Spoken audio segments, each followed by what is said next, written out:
দিলাম। আর প্রদীপটা এখানে রাখলে না হাওয়াতে নিভে যাচ্ছে, ওই জন্য একটু সিংহাসনের ওইখানটাই রেখেছি। এই পেঁপেটা কাটলাম, কেটে ঠাকুরকে দিলাম, আর অর্ধেকটা এখানে রেখেছি। আমাদের এখানে পেঁপেগুলো দেখো একটু কাঁচা কাঁচা আছে, জানি না মিষ্টি হবে নাকি।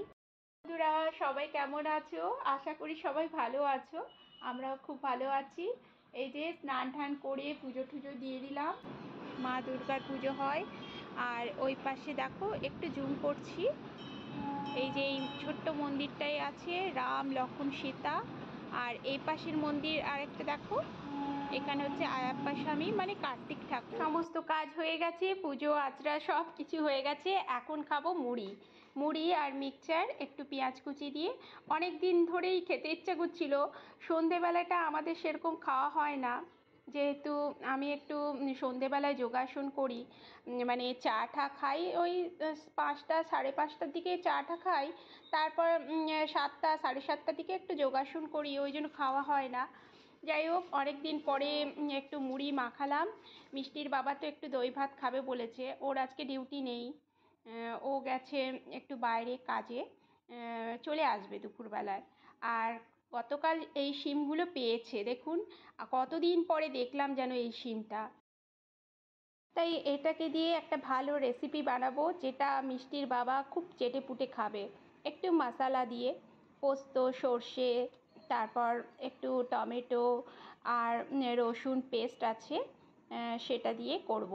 আমার গতকাল একটু রসুন আর টমেটো পেস্ট ছিল, একসঙ্গে পেস্ট করে রেখেছিলাম কাঁচা লঙ্কা দিয়ে, সেটা আছে, সেটা দিয়েই করব। একটু পোস্ত, সর্ষে, তিল বেটে নিলাম।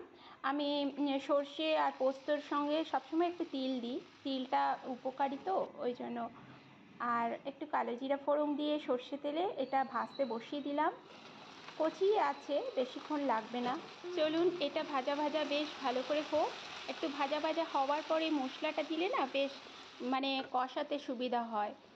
আর এখন একটু ভাজা ভাজা হয়ে গেছে, আমি টমেটো আর কাঁচা লঙ্কা রসুনের পেস্ট একটু করে রেখেছিলাম, সেটাই দিলাম। আর দেওয়ার পরে এবার নেড়ে চেড়ে সর্ষে, পোস্ত আর তিলের যে মিশ্রণটা সেটা দিয়ে দেব। একটু লঙ্কা গুঁড়ো দিলাম। আর ওতে পোস্তর মানে সর্ষের পেস্টে আমি বেশি করে কাঁচা লঙ্কা দিয়েছিলাম। খাবো তো আমি আর মিষ্টির বাবা, ওই জন্য আজকে বেশ করে ঝাল ঝাল করেই করছি। মিষ্টির জন্য ডালে 2টো সেদ্ধ দিয়ে দিয়েছিলাম, সেটাই তুলে রেখেছি, ওকে ওইটা খাওয়াবো। মিষ্টির এখন মর্নিং স্কুল চলছে, 12:30 পর্যন্ত ও চলে আসবে, তার আগে রান্নাটা কমপ্লিট করে নিচ্ছি। একসঙ্গে সবাই খাবো আজকে, কারণ মিষ্টির বাবাও লাঞ্চ টাইমে চলে আসবে। যাই হোক, হয়ে গেছে, একদম শুকনোই রাখবো বলে রেখেছি। দেখুন কত সুন্দর হয়েছে, আর খেতেও খুব দারুণ হয়েছিল। রেসিপিটা হয়ে গেল, চলো একবার দেখে নাও। এই দেখো